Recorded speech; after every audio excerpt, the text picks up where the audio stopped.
Welcome to Critical Mass Support Systems, the second module of this course. Welcome to Module 2 of Getting the Support You Need for Success. In this module, we'll be discussing critical mass support systems. My name is Ronnie Gale, and I'm here with Michael Broom. Hello, Michael. Hello, Ronnie. So what's the big idea of this second module?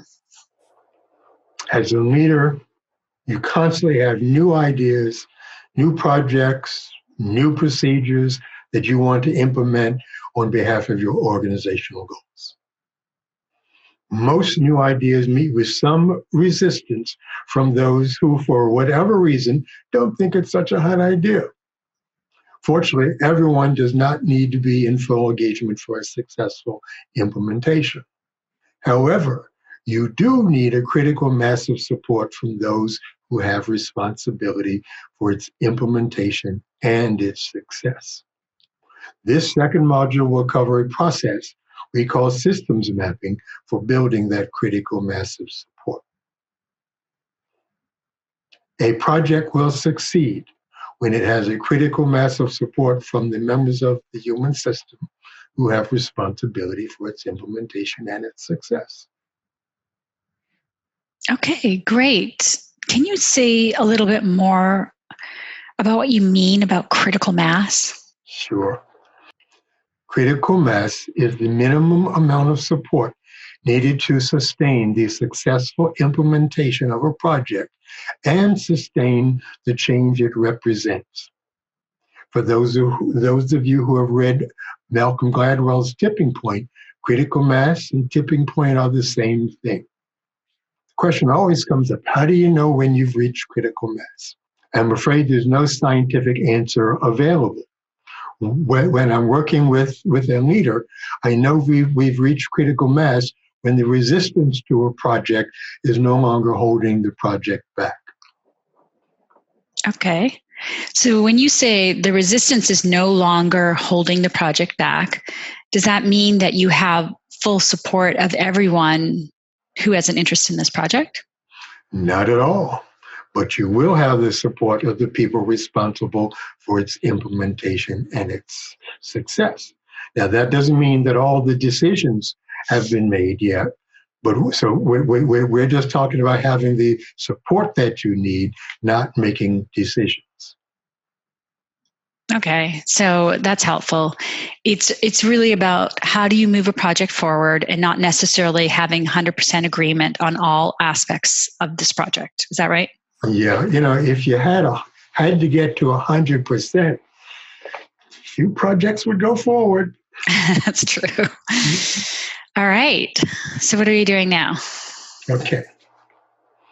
One of the ways I help my clients get to critical mass efficiently is through systems mapping.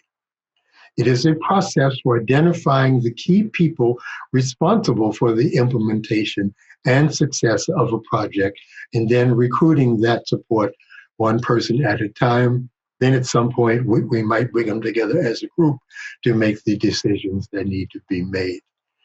Notice that I'm making a distinction between implementation and success, because you can implement a great project and it'll run beautifully for the first 2 days and then fall apart because we don't have enough of the people who are responsible for its success on board. Okay, so Ronnie and I are going to demonstrate the development of a systems map. Please keep in mind that the most effective systems map comes from having at least 3 or 4 people working together to create the map. Here is just going to be Ronnie and me, and because that's all we have right now. Of the people that you get, it's very useful to have 1 or 2 of them that might have little or no connection with the project or its content, because they will simply bring a more objective point of view than people who are deeply embedded in the process already might have. So download the handout with the steps of the process. It's called Systems Mapping to Build a Critical Mass of Support, so you can follow along. So Ronnie, are you ready? I'm ready to go. Okay. First question, Okay. or first step anyway, is craft a change goal as an outcome statement. This is critically important because everything flows through this statement, and a lot of people have difficulty with it. So don't be upset if it takes us a while to get there. All right. So I'm going to go ahead and share a whiteboard, and just let me know if you can see that. I can see the whiteboard. Amazing miracles of technology. Yeah. So let me type an outcome here. So the outcome, this was a project where it was to deliver solutions to clients faster through products. That's what we were trying to do. So the outcome that would be the signal of success is that solutions. That the design, that Ellen, that actually it was designers. Actually, it was the signal of a success is that product managers.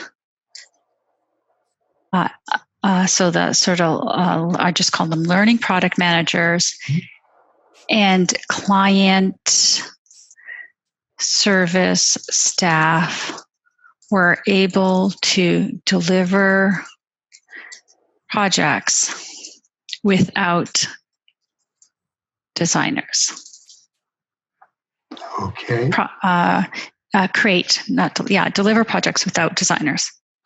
Do you want them to deliver it or simply be able to deliver? Be able to deliver. So. What's the difference? Well, I may be able to do it, but I don't do it. Well, what would be the point of that? Well, that's why I'm asking you questions. All right. So. Yes. So projects without designers. Okay, so we can take out the first part. Oh, this part up here? Yes. It is gone, just like that. Get in our way. Okay. So how will you know when staff can deliver projects without designers? The utilization of the design staff will have decreased, and there'll be faster products to market, be able to deliver solutions faster.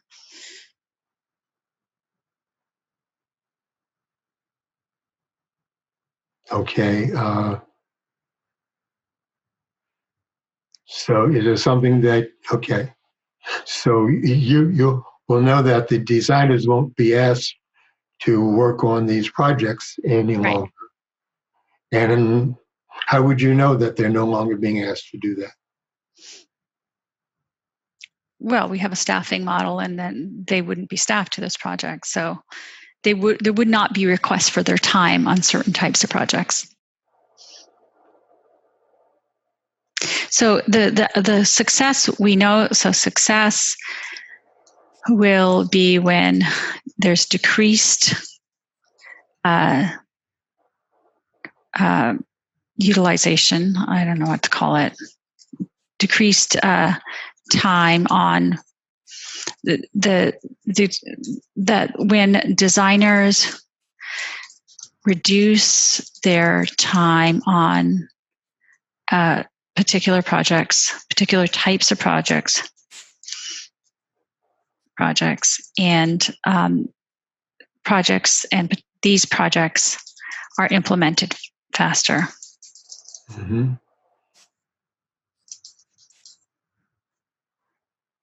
Is there a way to say, I mean, what particular projects? Is there a certain kind of project? Yeah, so let's just say I would start with just case studies. I'm going to just start with case studies. That's fine. That's fine. Oh, just case studies. Okay. So your focus is really on the designers rather than the learning project managers and client service staff. In terms of your outcome, you want to have the designers' time freed up. Correct. So is that your main focus?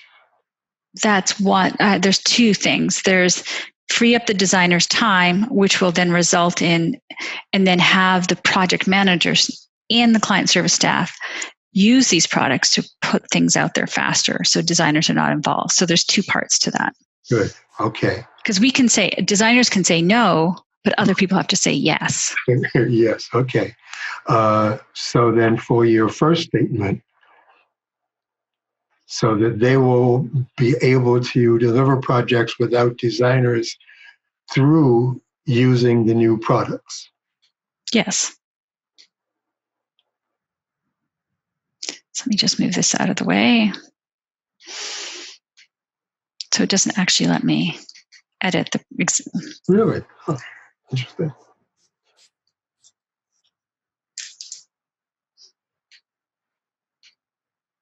Can we just have a little more concrete word for the new designing projects? I don't know what they are. Super. Design products. Yeah. Products or tools. Okay. So you have two outcome statements that are important. That when both of these happen, you will know that you will have had a successful project. Absolutely. Perfect. Yeah. Okay. So just to reiterate, notice how it does take some time sometimes, and it takes support just to work through clarity for your outcome statement, which really identifies when this happens, this is how I will know that this project has succeeded. Super. We have completed step one. Step two is to map the system by name and position to identify those who have responsibility for its implementation and its success. Okay. So I think the first one is design leads. Mm-hmm. So let's just say Chris.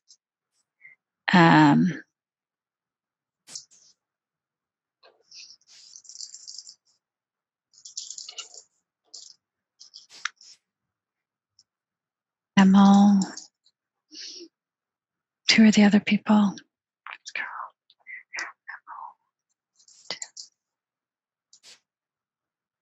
Probably Jim. Jim's not a design lead.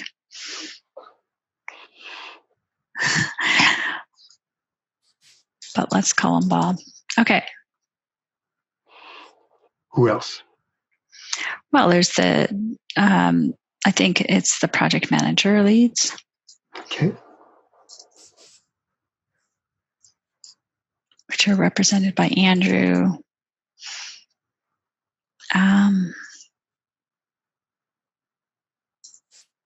What's his name? Jim. Let's just call him Jim. And the big ones. Yep. Super. If you got those 7 folks on board, 8 people on board, would your project succeed? No, you would have to get all of the project managers and design leads on board. Okay. This would just be a first step. So once again, what do you want to be the outcome statement for this project?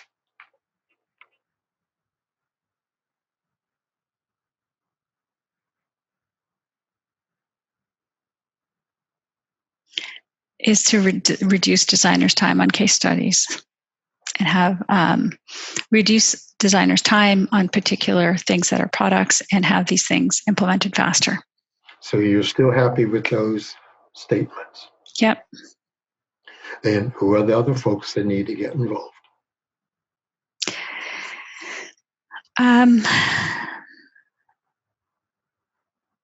Yeah, I mean, it would be all of the designers, of which there are 40, So and that- all of the project managers, of which there are about 150.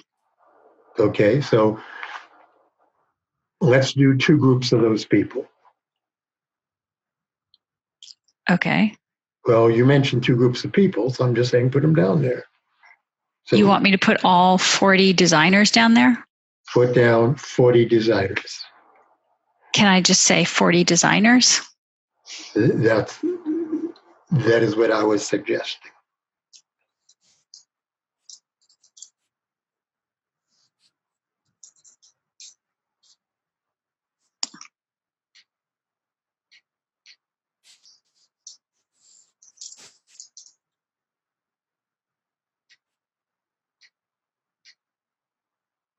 Okay.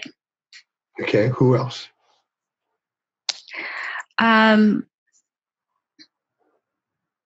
Those are the primary people. So if those 200 people were on board, everything would be a success.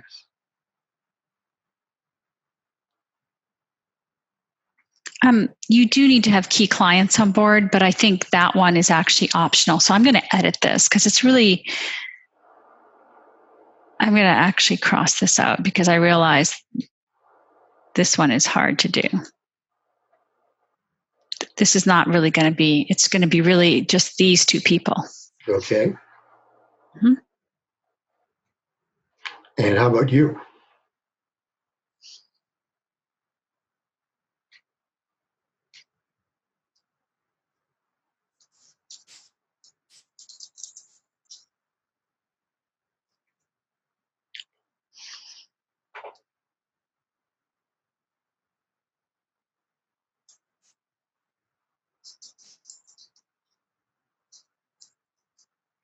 Okay. Do the bosses of any of these project leads and design leads and core team leads need to have bought into this? Yep, they're already listed here. Oh, okay. So then Andy, Jim, and Candy, they are the ones who lead these under 50 people. Correct. Well, and the core team reports to the design leads. Okay, so each of those core team people report to one of the 4 design leads? Correct. Okay. So if these, you still got around 200 folks were on board. Sorry.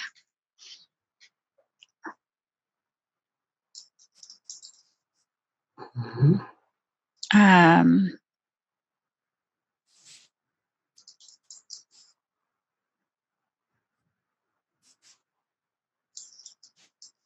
Okay. Okay. Sorry, there's one level of leader up. Mm-hmm. Okay. Okay. Circle those, this is step 3. Circle those whose buy-in will get you to a critical mass of support the easiest and the quickest.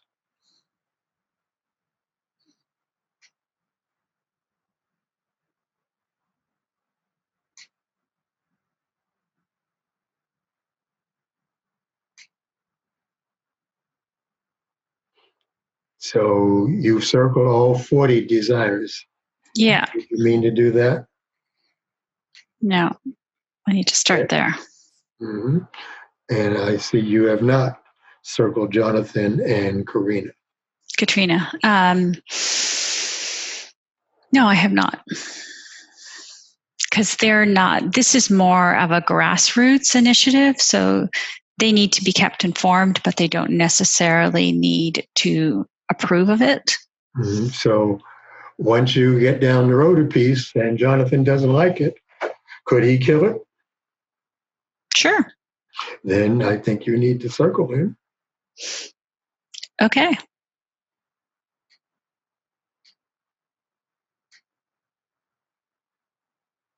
And how about Katrina?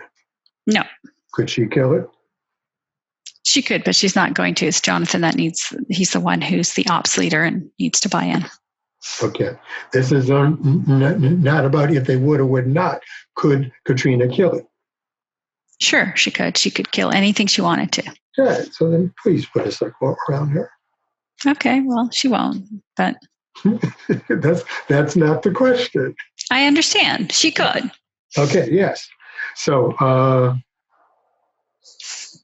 now what, Michael? okay, so Chris, Carol, Carol, Emil, Jen, and Bob, do they really operate as a group, or are they really operate as individuals? They do operate as a group. They're the sort of lead of this 40 people. Okay. Is there a leader of these 5 people? Or technically there is, yes. Do you want me to circle that person too? Yes. Well, I mean, they're already there. Okay. Well. Okay, circled. Okay.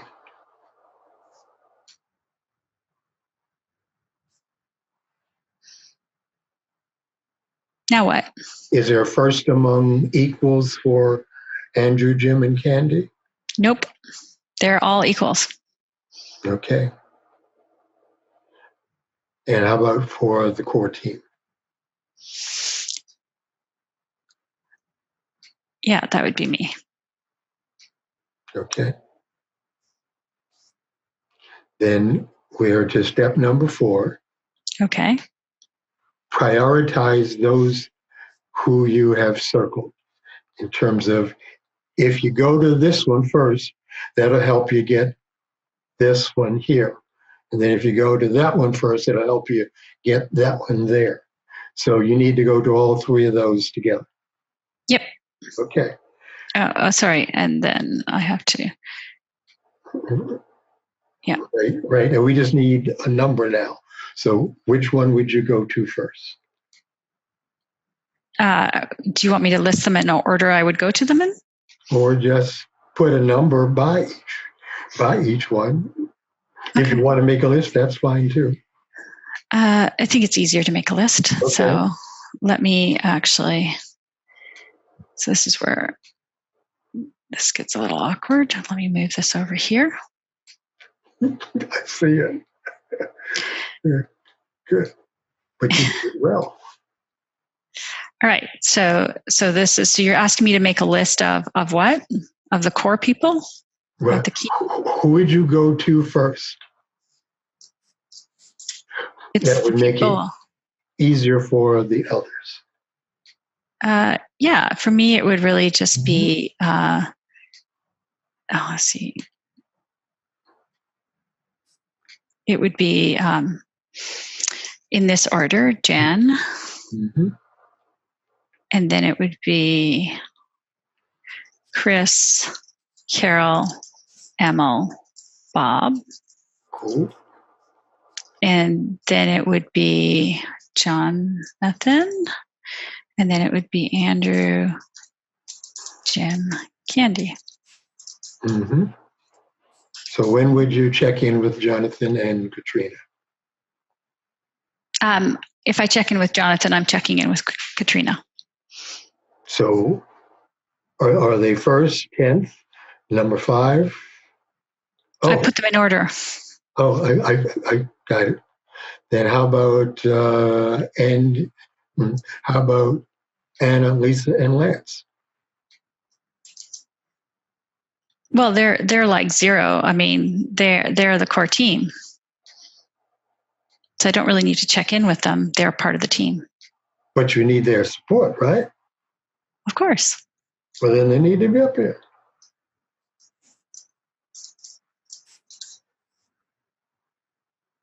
Super. Okay. All right. And that's like everybody. Okay. That's like everybody.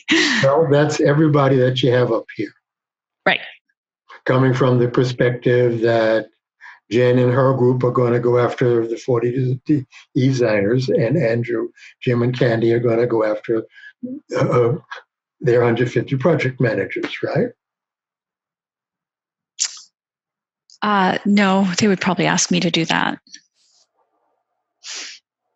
Okay, but you need them to actually open the door. Yeah. Okay. Okay, so we're at step number 5. Oh, okay. Who would be the most appropriate project leader? It may be yourself, it may be other than you. So what are your concerns about contracting with the person identified, et cetera? So the project leader would be me. Okay. And it makes sense that you are the project leader. Yeah. Good. Okay. It's my idea. I should lead it. That's the way it usually happens. Well, sometimes it may be a good idea that someone else should lead it. Well, that's a really good point. I actually think it would have been a better idea to get one of the project managers to help lead it. That's exactly why that question is there. Is that because it's when you have the buy-in of both people or both groups that. Mm-hmm. So I'm just going to say TBD. Mm-hmm. Because I don't know who that person would be at the top of my head. Okay. That's fine. Would that change your go-to first list at all? It may or may not. I'm just asking because I don't know. It may. I would probably put them on the core team. So. Okay, so you may want to consider changing your order there. Yeah, so it would be. Saying that this whiteboard doesn't have the functionality, that would be more useful. Yeah, Word document would have been more useful. Yes. Okay, yeah. Continue. What's the next question? So he's -1. Okay, super. Now we're at step number 6. Identify how and when the project leader will contract with the other high priority individuals for their buy-in and active support. So you can just tell me about that. So, sorry, can you say that again? How you, as project leader, will contract with the other high priority people to get their buy-in and active support. So would you give them a call, drop by their office, send them an email? Well, this is a virtual organization, so I'd probably set up like a Zoom or a Skype meeting or a Google Hangout and have a conversation with them. And then I'd have to have a conversation with their leads to ask for their time on this project. So whoever they report up to, we would need to have that conversation. And it would probably be helpful to have Jonathan identify this as a core project for L&D, so in order to get more people excited about it and therefore wanting to, and I actually should have done that first. So Jonathan needs to move up. Move up where? Go to first? Mm-hmm. Well, this whiteboard's getting messy. Well, whiteboards do. I mean, this is just... It's life, right? Yeah. Whiteboards get messy. Yeah, that's right. All right. So, all right. You just change that number in front of Jonathan? I will do my best. Yeah. I can try. Okay. Let's see if he'll let me edit it. Oh, let me go here. Nope, it won't. It won't let me. Okay.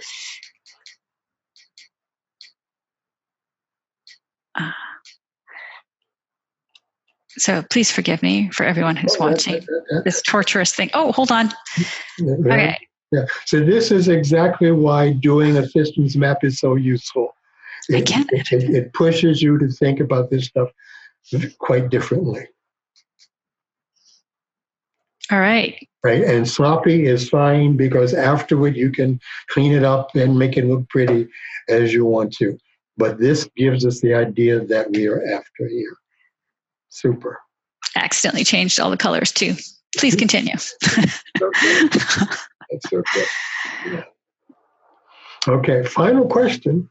What do you need in your personal support system to help you think through this, deal with your own ego, deal with all the that will come with your being the project leader of this? Well, I definitely need all of these people. I'm putting them in orange. So that's your personal support system. Anybody? Yeah, else?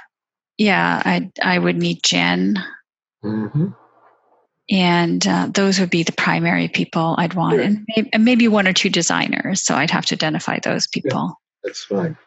Actually, no, that would be good. Mm-hmm. Okay. So now what you really have is a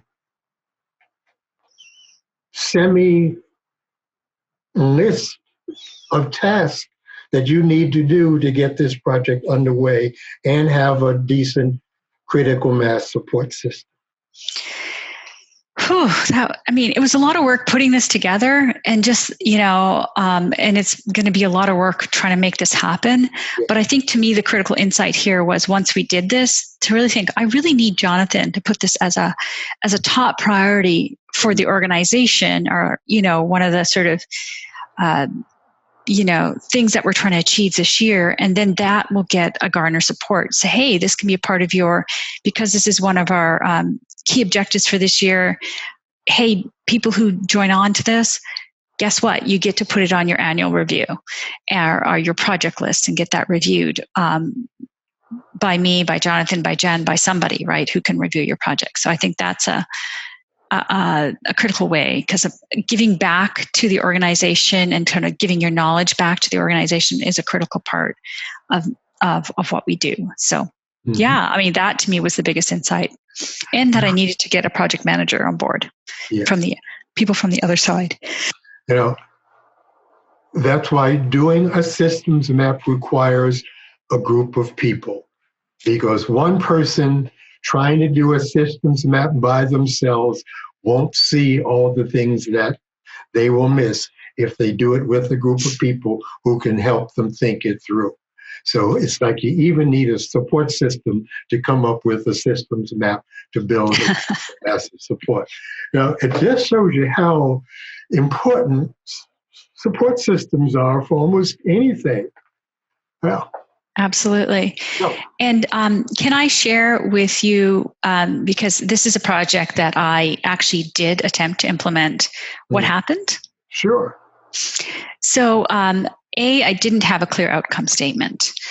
And B, I didn't start in the right place. And I didn't go to Jonathan first. I should have gone to him first, then kind of recruited more people on the core team that were more representative of the sort of the group that we needed to change. I should have had some sort of a couple people that I went to as an advisory person. Obviously, Jen would be one of those. Maybe Chris, Carolyn, Emma, and Bob would be another one, but also Andrew, Jim, and Carrie, and keep them informed as we're going along.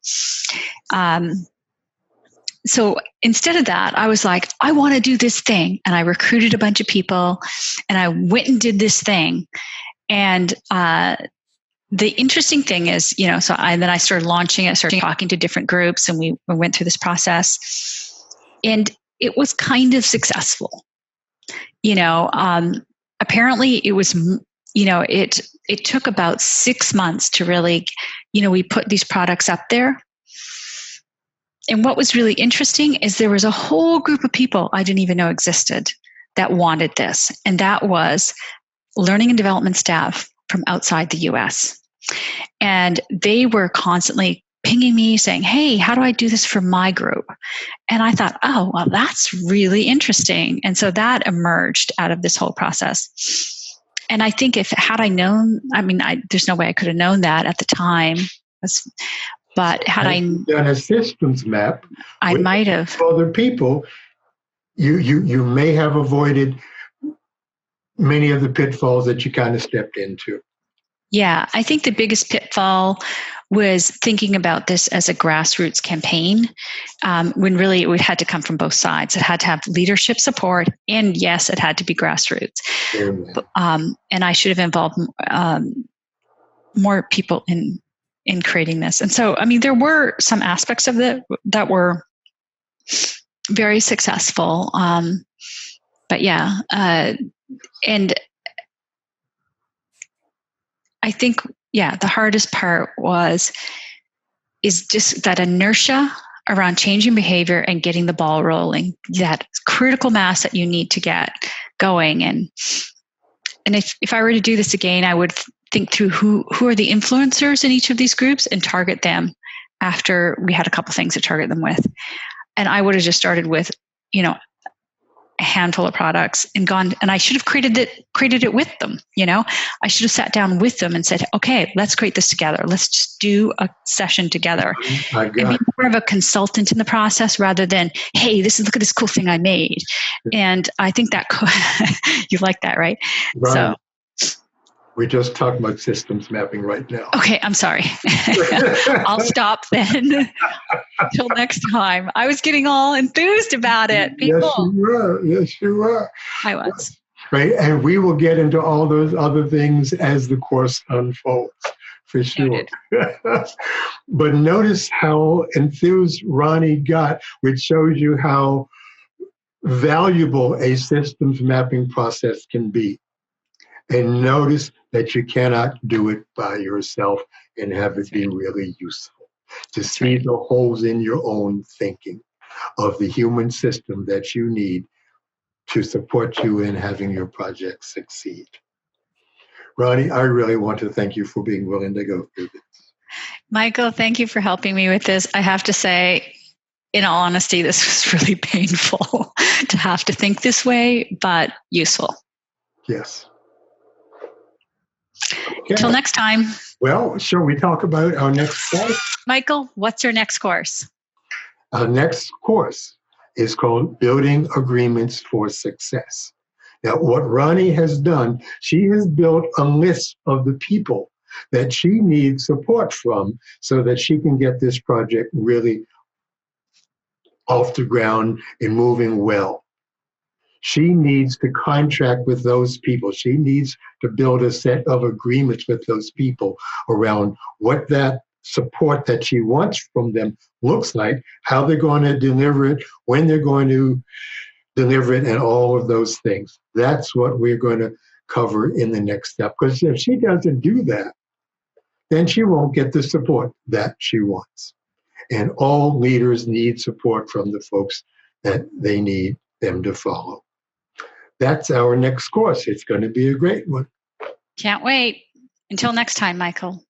You take care, Ronnie. Ciao. Bye now.